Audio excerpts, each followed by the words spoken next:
Today, we saw for the first time the face of the 8-year-old boy from Guatemala who died on Christmas Eve in Border Patrol custody.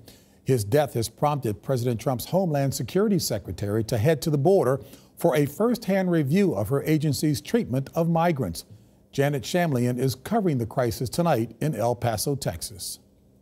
These are the first images of 8-year-old Felipe Gomez Alonso, his family back home sharing the photos while they comfort his grieving mother.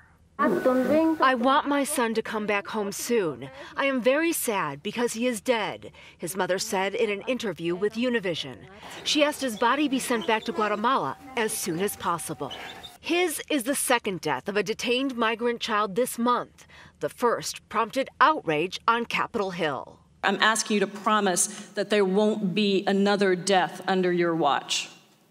You have my commitment to ensure that all of our detention centers take good care of those in our care. This week, Department of Homeland Security Secretary Kirstjen Nielsen announced across-the-board health screenings for all children in Border Patrol custody. She's expected to visit facilities in El Paso tomorrow.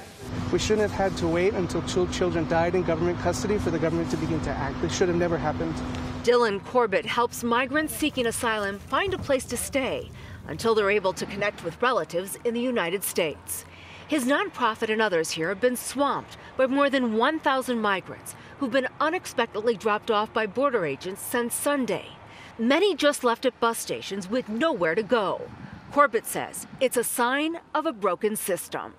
What challenges does it present for the community when these people are dropped off unexpectedly? Yeah, there are lots of ripple effects because these are folks who need food, they need a place to shower, they need to be able to telephone their relatives and their contacts in their home countries. Homeland Security says it is trying to get migrant families out of its small, overcrowded holding centers much sooner.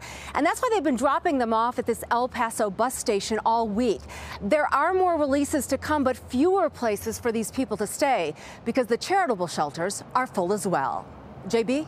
Thank you, Janet.